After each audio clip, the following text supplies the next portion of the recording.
typically very performance oriented when we're working with clients. Again, we always use an ROI calculation to actually engage in a relationship. So especially for small business owners, and a lot of it is vanity metrics, I call it. Like, how many likes did you get, impressions? How many page views did you get? How many people visited your website? What's the ROI in that, right? Let's understand it from an acquisition standpoint and see what the returns is.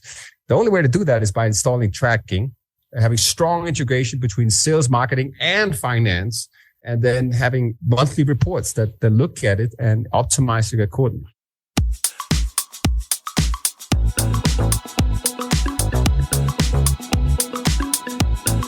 Hey, it's the Profit Answer Man, Rocky Lalvani.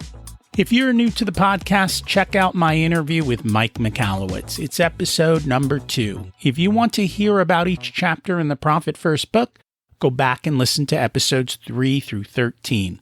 Episode 1 is the why and how.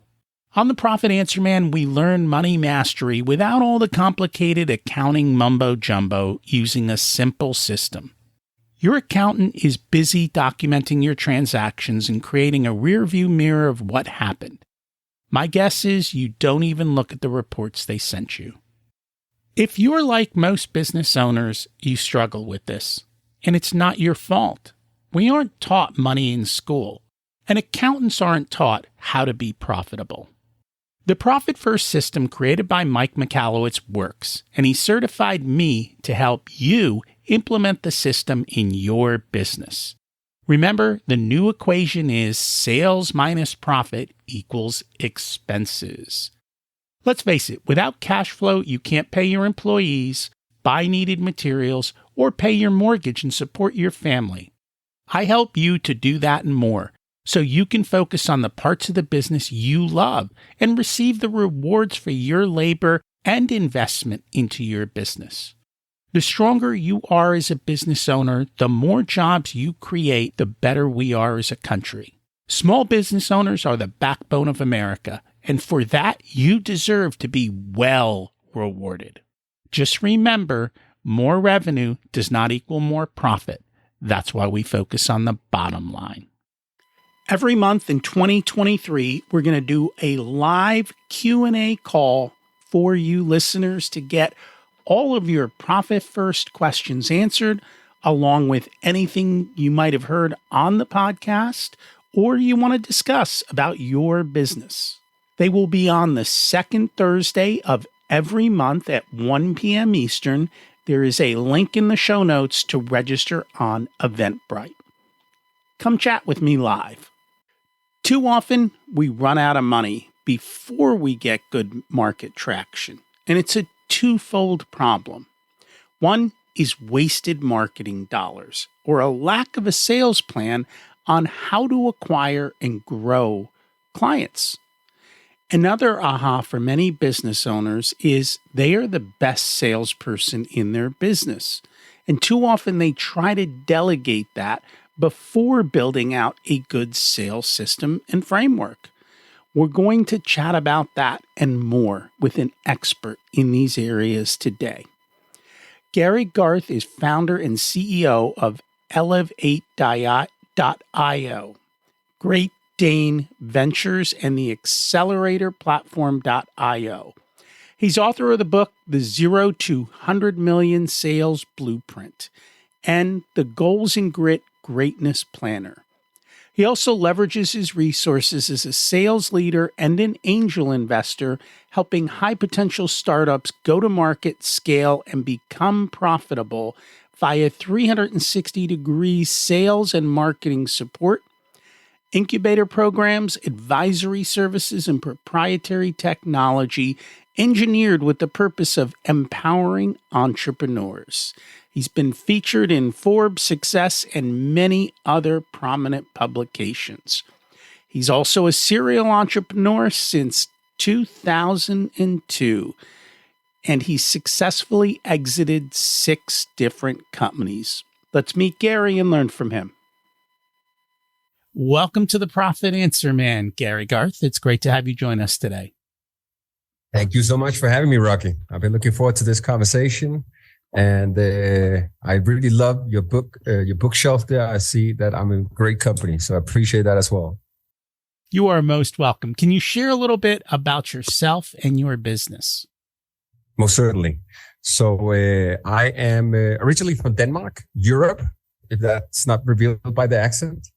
I've been living the last 50 across Latin America, a couple of years in US as well, been doing business in US predominantly. I worked all my life in sales, the last 15 years or so in digital marketing. I've started and exited 6 companies now. Most recently was an 8-figure digital marketing agency, a Microsoft partner. Right now, I am an angel investor. I invested in a few projects. I'm a serial entrepreneur. I have my own companies. My main focus nowadays is Elevate.io. We're basically a growth accelerator for the B2B industry and also addiction treatment center vertical. And then I'm also the author of the 0 to 100 Million Sales Blueprint and recently published a planner for high achievers and entrepreneurs called the Goals, Grit, and Greatness. So a couple of things going on, and but overall, I'm a sales and marketing guy, I would say, with the capital S. And as with most entrepreneurs, you've got your hands in many different places, and you've been highly successful in many of them, as it sounds. One of the things as I was going through your book that you mentioned, and I don't know that everyone realizes this. You said great products fail when you run out of cash.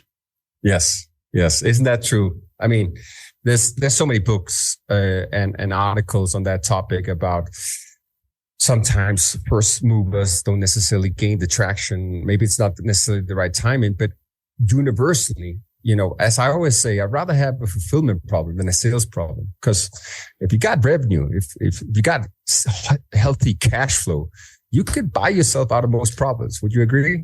You can find consultants. You can find a fractional CFO to help you with your finances if that's wrong. But if you don't have sales and so forth, then all of a sudden you're going to have to declare bankruptcy. So one of the principal elements I put in my book is, as a founder, as a business owner, you need to be your chief sales officer, right? You need to go out there with a sales first mindset. If you don't have that, and I'm also a big fan of doubling down on your strengths and delegate the rest, but then you certainly have to partner up with somebody who has that skill set, right? So identify it very early on in terms of who's going to go out there and pitch the company. You can have the best, I've seen the best products in the world, groundbreaking concepts that ultimately just fail because they don't have a proper go-to-market strategy, and they just rely on hiring a marketing agency that create this great product with amazing features, more affordable, cost-effective versus competition. But, they just rely on a marketing agency to promote it necessarily. And, that then you're putting all your eggs in one basket necessarily. So you need to figure out a multi-stream revenue plan, so to speak, that secures your existence, right? And it all starts with the founder going out and, cracking the code, in my humble opinion. And it also makes it way easier when you start adding sales reps and so forth. So it's not like if they can't do it, they can point fingers a million ways instead of saying, this is how it's done, right? Just follow my playbook. Here's the framework. I'm expecting you to do better, but at the very least, do this at the bare minimum. I think a lot of founders, especially the first time around, don't realize that they are the company's number one salesperson. And they are the best person at it, usually because they have the love and passion for what they're doing. That's exactly my point. Because many perceive conception that they think of a used car salesman or an aggressive boiler room telemarketer. But truth of the matter, what sells is that you are a great storyteller, that you position it effectively, that you're promoting your products passionately, that you're really, truly, genuinely looking to help people and solve the problems, adding value. And the best way to do that is as you're a founder, you know your product in and out. You know exactly what you can do. You've seen all the scenarios because you've been there from the start. So you should be able to be the leading salesperson. If not, it's because you're neglecting it, frankly speaking. It's not because of skill set or abilities in 9 or 10 scenarios. I've seen the most technical, introverted entrepreneurs. Once they learn how to prioritize it, they get amazing results. Actually, sometimes they sell better than the charismatic, extroverted entrepreneur because they're just very good at drilling down on the problem, focusing on data, talking about how the added value would be, and just keep it simple. They're not trying to sell it even. They're just giving them the facts. And I think that is very, very true. And unfortunately, well, you wear many hats in the business. And when you start to get busy, you sometimes forget to wear the sales hat. And I think that's the biggest thing I see with a lot of business owners is the up and down of the revenue cycle. It's because they go sell a bunch, then they have to fulfill it. And then they forget to sell, and then there's no sales, and they have to go back to sale. And it's that constant seesaw back and forth. But if you create a good system and you measure and you maintain, and we're going to talk more about that later, it continues to keep your machine working well. And that's what it comes down to. I find that most agencies, they don't understand necessarily your customer and their true pain points. And unless they're good at uncovering that, that's where I think the struggle comes in. Yes. There's a lot of great agencies out there, but you got to know it as the back of your hand. And it all starts with, I call it like strategic marketing. And that's basically fully understanding your ideal customer profile, the firmographics, if it's B2B, demographics, and even psychographics. What turns on your prospective buyers? Where can you find them? What are they passionate about? What challenges are they typically experiencing? And then learning how to position your solution service product effectively in that context. Then it's game over. And that is very true. You've got to figure all that out. One of the things, though, I find is even if you go to a great marketing agency, it depends who your account executive is, who's going to be running your campaign. Because if they're not a good person, and a lot of times you don't know who that person is until after the contracts you sign. You've got to know who you're working with, because I think my one advice for any small business owner sitting out there hiring a marketing agency, and remember, I've had a couple of marketing agencies. I also have a marketing agency now. Be very crystal clear about who am I going to work with? What's the credentials? What's the backstory? Because you'll talk with the account executive and they'll be very eloquent and know exactly how to architect the solution and so forth. But who's the account manager you might be assigned to, or the actual specialist behind the scenes? And especially big agencies, they're great. They have 500 case studies on their homepage, but you should ask, can I work with the guy who created that case study for that particular vertical that relates to mine? Is that the guy I'm going to be working with? Or is it the junior intern that just got 3 months of training? That's, a make it or break it scenario almost. It very much is. So, the key up front, I think, is to go after the low hanging fruit and find the easy sales up front. And then over time to increase revenue. So how do we do that? So I would say that's almost two categories in one, because one is, if you're thinking about the easy sale, the initial first transaction, there's a lot of different advertising channels and acquisition methods. Most recently, when I was doing research on my book, and also from my experiences, the top two new client acquisition strategies in B2B, for example, is email and podcasting actually second. Just going out, for instance, and buying ads. I'm a huge advocate of paid search, for instance. I've spent hundreds of millions of dollars on paid search. It can be really, really effective. But at the end, you're targeting people that have a strong commercial intent. They're ready to just buy at the end of the funnel. And that makes that acquisition very, very costly. So think about how you can engage prospective buyers who may be not aware yet of their need, or they're in a consideration phase. That's a way cheaper acquisition strategy to target them at that stage of the sales funnel. Then second aspect to that, I think also while I was doing research in the book, it was Mark Andreessen, the venture capitalist. He's very famous for, he was on a podcast, I think a while ago, and it was like, what's your number one advice for entrepreneurs? And the podcast of the interview was like, there's a billboard on I-95. If you were to give like 2 sentences to entrepreneurs with advice, what would that billboard say? And I say, raise your prices, right? So I love that, because I fall victim of that 20 times. At the very least, always start gradually increasing pricing. That's an immediate win to not devalue your solution and services just by, it's a huge thing, pricing strategy. And then once you can optimize conversion and attract sustainable cost per acquisition, then I think at its very core, because this is very common. Entrepreneurs come to me and say, hey, how many leads should we get for this? Which conversion rate should I have? Et cetera, et cetera, et cetera. And I was like, wait a minute, that's great. But if you really talk revenue optimization, let's talk a little bit about your ability to retain customers, right? the mother of all metrics, right? I mean, you know this better than anyone, but I think it was like a Harvard Business Review study that said if you can improve your customer retention, right, by just 5%, you can increase your profitability by 25 to 95% or something along those lines. Don't hang me up on the percentage exactly, but that's at its core. But there's underlying metrics and methods to focus on there. So I typically say, how many of your customers are you able to upsell, acquire more budget from? How many can you cross-sell, add another product to the equation, right? Amazon is famous for that, right? They're masters of cross-selling, adding more products to the equation. That's actually the majority of Amazon's revenue stream. With many entrepreneurs forget that. And I would say that is the low-hanging fruit.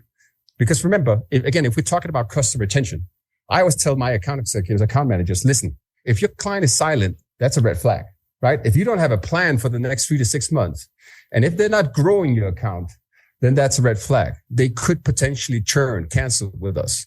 Instead, are we growing the account? They're not going to cancel with us, right? We're progressing, we're growing, it's all good.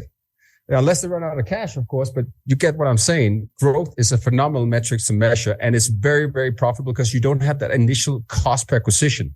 Like the marketing cost you sink into acquiring a new customer, sometimes the lifetime value just got to be very extended, great, in order for you to recover that initial cost per acquisition if you're relying on expensive acquisition strategies or marketing tactics, right? So your ability to upsell and cross-sell is mission critical. And there's a lot of different things. I pointed out in my book exactly. I don't want to get too detailed on it, but I explain in detail, how to identify opportunities, how to structure a system, how to create a cross-departmental collaboration. So there's unified KPIs that focus and promote upselling so that everybody has the eyes on the prize and has a joint incentive to grow, add value to your customers. Like, wouldn't you rather have 100 customers with a higher profitability than 1,000, and then you're stressed out with a so high volume and you're earning less? That's a rhetorical question. That's a no-brainer, but that's just the underlying concept behind it. And I think that's a big part of it. You have to do the math up front. You have to create your business plan or your business strategy that includes all of these things in the way that you do it. Like if you look now, a lot of the software companies have gone from selling software to a monthly subscription because they know it's a smaller price point to get you hooked. They might even give it to you for free for 2 weeks. But once you buy it, you're on a monthly payment plan. They don't have to keep selling you. One sale and you're there forever, and they don't have to sell the upgrade next year. Yes. And so they've removed so much friction and they're minting money left and right. The question is, how do you do that in your business and with the types of products that you sell? But to think about that as a business model, how do you create a business model that requires you not to have to sell every single month just to stay alive? And I think that's a big part of it. And most business owners do not charge enough. They especially in the beginning, they undercut themselves and they don't properly price. And that is the simplest, easiest way to make more profit and get rid of pain in the butt customers. Because I know that you see a lot of scenarios in your position. If you were to give it a percentage, like on ballpark figure across all prospects clients you see, what percentage of recommended price increase would that be? I'm curious. Percentage wise? Yeah. Is it like double? They should double it at minimum 10, 20%? Or how radical is it? It really depends on the industry and the service being involved. And then it also depends on the market. So some people are in markets where they don't have pricing power. So if you don't have pricing power because you're selling a Me Too product, then we're going to shift you out of a Me Too product into a just me product where you can pick up margin. And I think too often people are banging their head. You talked about Amazon. Amazon is nothing but Me Too products. It's very hard to get pricing power on Amazon if you're selling what everybody else is selling. So you have that's a red ocean as a get. But that comes back to thinking up front. How am I going to build my business model, my sales strategy that I don't get stuck in a bad situation, that I go after the right things up front. So yeah, there's a lot of my clients, we constantly are talking about increasing prices. It's a constant conversation, especially over the last 2 years with supply chain and inflation, every single call practically. Interesting. That's also my perception, speaking well, especially because, like, for instance, when we're selling a lot of the solutions in my companies, it's typically ROI driven. So it's like, okay, we pull up an ROI calculator. We look at the given sales marketing metrics, the cost, the lifetime value. And then we start looking at, that whole process to say, okay, what does it look like? Is this even profitable? And sometimes I'm like, I'm sorry, this is not going to work. It's too competitive in XYZ factors. So unless you're charging more, there's a higher profit margin, then I don't want to take your money because this can't work. And that's kind of the scenarios that I identify where it's like from a pricing strategy standpoint, they just got to get back, or either, they're operating, as you say, in a very red ocean, and they need to look at it from a blue ocean standpoint and say, okay, how can we have a different approach? How can we add value in a different way so we're not operating in such a saturated market? I think if you look at most businesses, depending on the business, it would not surprise me that a large percentage of what they do loses money. And some of it is just very break even or slightly to the positive. There are very few things they do that can bring tremendous profits. And if they're smart and they measure all of that, like you talk about, and that's what we try and work with our clients to measure all of that. It's not easy to always get the data depending on how you've built your business model. But if you can get that data and you can show me that doing X generates massive amounts of profit, I'm going to tell you to stop doing Y. And actually, we had one guy who we looked at his business and said, this part of your business, it's okay. It pays the bills. It gives you a little money. This part of your business is printing money for you hand over fist. Like it was 10x what the other half of the business was. I'm like, I want you to not work 9 months of the year. And I want you to spend all your time on these 3 months of the year. It was very hard for him to let go of that part. Yeah, that makes sense. But I guess he's happy now. But all the money was coming from here. And so that's where they shifted all their time, attention, and efforts. And they're making more money than they ever had. Yeah, it's a good point. Good point. But you have to have good data to measure the results, right? Good data. Amen. It's like I say in my book, chapter 6, in God we trust, everybody else brings data. And that's because, when I'm asked, like, what's the number one hack to grow my revenue? Or like, if you were to tell all our listeners or my viewers or whatever it is, how can they 10x their revenue tomorrow? So that's an impossible question for me to answer. So in my book, I put like 25 metrics that I would say 9 out of 10 business owners frankly don't have when I ask them, right? Like simple stuff. Sometimes it's like for every 10 phone calls you get, how many of those convert into a customer? And what's your cost per acquisition? What's your most profitable advertising channel or acquisition strategy? How many you're able to up to, et cetera, et cetera. Because that's where you can identify the areas of opportunity. And if you can double down, like sometimes like a product, like a loss leader, like a Trojan horse that you sell at a loss, and on the balance sheet, it looks like a huge failure, maybe something you just cut out. But if you are able to acquire customers at a more affordable rate using that tactic, and then afterwards upsell them, hey, kudos to you. I mean, you're working very, very smart in that sense. So it's all about understanding your entire sales funnel, right? And having numbers driven, having an analytical approach to that. And I know I'm preaching to the choir because you're all about profit first. So, but from my standpoint, that's where I typically see that opportunity. And what I find is that most people can't answer that question for me. I'm like, okay, you're spending all this money on Facebook ads. What's the return? I don't know. And that's a problem. And today, I think more than ever, social media is providing less and less of a return. In general, unless you're highly targeted, really good, have metrics, and are constantly improving your ad copy every week. I think the return has continued to drop dramatically over time. And so, but again, not everyone can capture that data. And I think that's the most important thing. it's important to focus on, right? Because, I'm not discouraging people from doing social media advertising or like, let's say, for instance, search engine optimization.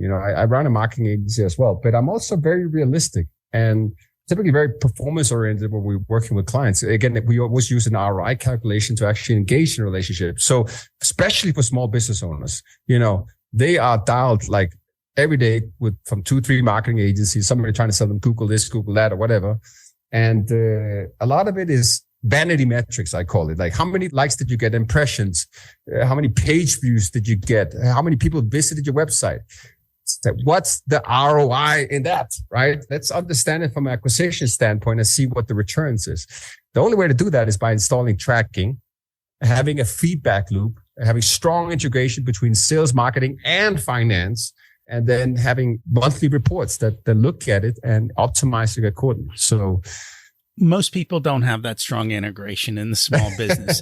And even in a large business, many large businesses don't have the ability to measure and do that well, unfortunately. Some are very good at it. Some aren't. And they also don't realize, it comes back to what you talked before about to run a new campaign takes cash and it takes a while to get a return. And I think people don't realize that building these campaigns is first you have to build it, then you have to test it, then you put the money behind it. Too many people throw the money up front and wonder what happened. Amen. But you're right. I think it's 9 out of 10. It's not even exaggerated. Doesn't know that. And I know that because my last project, we had, over a course of 10 years, more than 9,000 advertisers and managed hundreds of millions of dollars. And I even sold marketing services to other marketing agencies, like 200 resellers. I really had a chance to look under the hood and see all these campaigns. And the majority, they might track something, but they don't know necessarily. They're looking at a cost per lead, right? But they're not looking at conversion rates and actual return on that ad spend, or seeing, okay, what's the lifetime value per channel, per segment, per campaign. Sometimes the devil is in the details there. That's actually why I went into business with Elevate. It was like, as an angel investor, I was about to invest in 2 rehab centers, luxury rehab centers, one in the Dominican Republic, another one in Canada.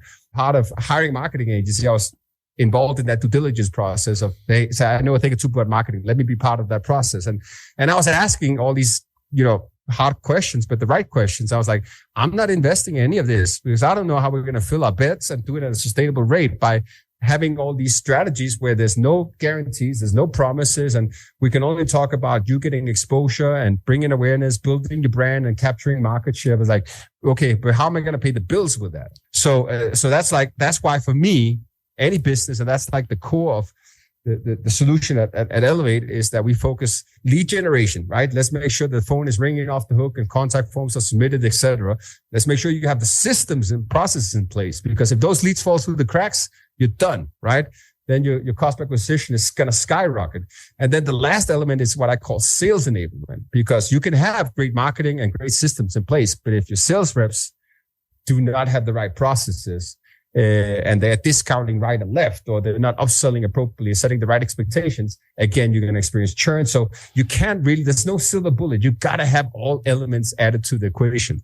While it's sad that not everybody does it, it also justifies my existence with this solution that I'm offering. So it's okay. But that would be strong recommendations, like just start focusing on the numbers, start focusing on those KPIs, because all the answers will come. All the solutions will surface once you start focusing on the numbers and understanding, how do I stack up against the industry? What is my benchmark on this metrics versus other providers, right? Plus, you get an early warning signal, because you are having forward-looking metrics instead of rear-looking metrics, which are your accounting reports, which tell you what happened. It's not telling you what's happening in the moment. And so part of that is a big part of it. And that helps you to be able to do that. And we always love to make sure that businesses can do this, but sometimes they're overwhelmed. And I know when I looked at the roadmap in the book, it looked almost overwhelming. and to like, everybody should not be too hard on themselves, because it is damn hard. It is tough. It's hard work. You got to seek some expertise and support. If you haven't done it yourself, it's like you got to stand on the shoulder of giants, read some books, talk with some experts, get some mentorship involved, because otherwise you're going to have a long learning curve and that's going to cost a lot. It is not easy. So, but it's the only way to do it and to really scale your company. Like I saw that as an angel investor, and it's commonly known that most businesses cease to exist within first year one or year two, 80% almost, right? But what I found very surprising is that, it's only a small percentage of those companies that essentially survive, that even make it beyond $1 million in annual recurring revenue. So you're really talking about mom and pop shops and lifestyle businesses. It's only a single digit of all companies, low end single digits that ever make it beyond 1 million. So if you really want to get to that level, scale things, not talking about 100 million, just above $1 million, you need to have a data-driven approach to that and a framework in order to scale it. And good systems and processes. And that was the other thing you talked about, sales. Yes. Be very careful what you incentivize commission-wise, because you will get it. And a lot of times we sit down and we look at the sales plan and I'm like, you're incentivizing your sales reps to give away all your profit. And don't be surprised when you have negative, because that's how you built the sales plan. They didn't think it through, because salespeople do what you pay them to do. Make sure you don't have unintended consequences. Oh, yes. As I put in my book, that's from hard-earned experiences, near bankruptcies that I'm talking about, those lessons where the answer, the solution, the commission structure you roll out seems obvious. I mean, it seems like this is perfect.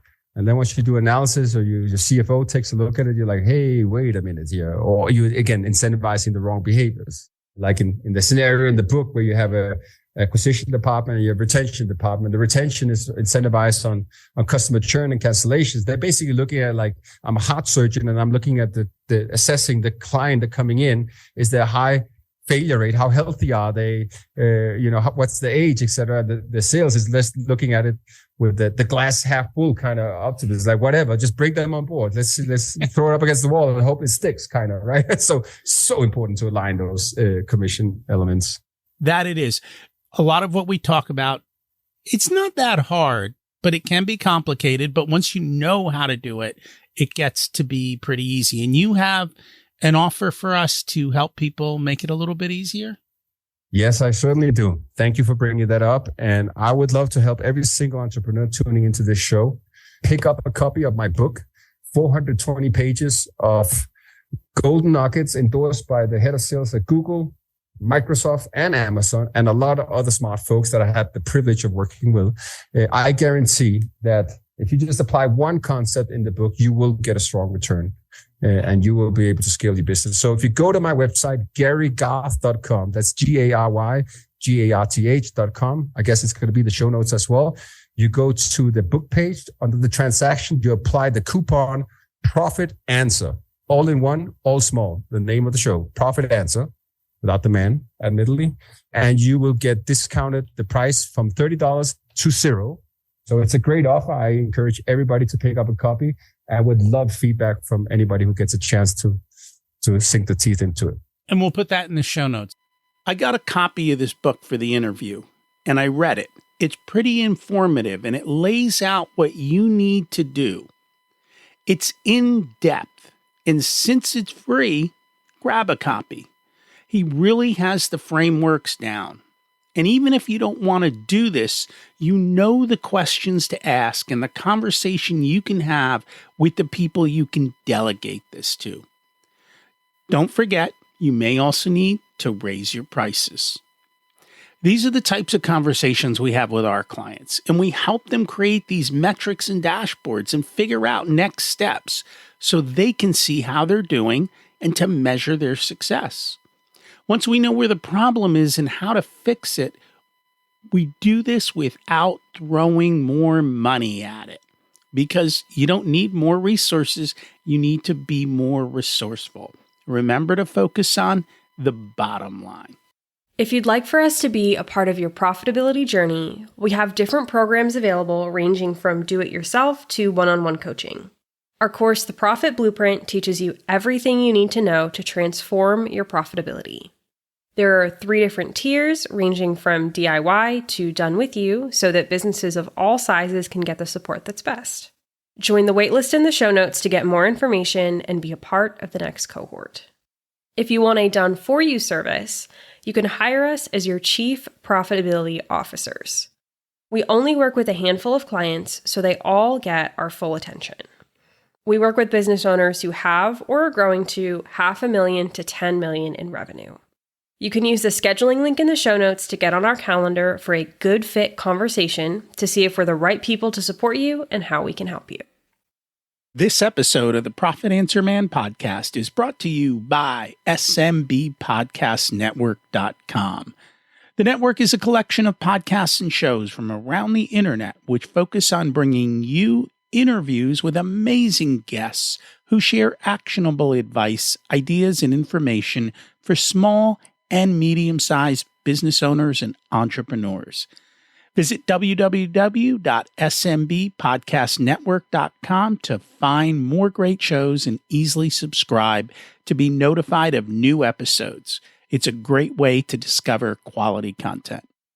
If you've discovered us via the network, then I hope you enjoy today's show and will consider subscribing directly so you never miss our episodes. Remember to check out my other podcast, Richer Soul, where we talk about how to live the ultimate life and be the best business owner you can be.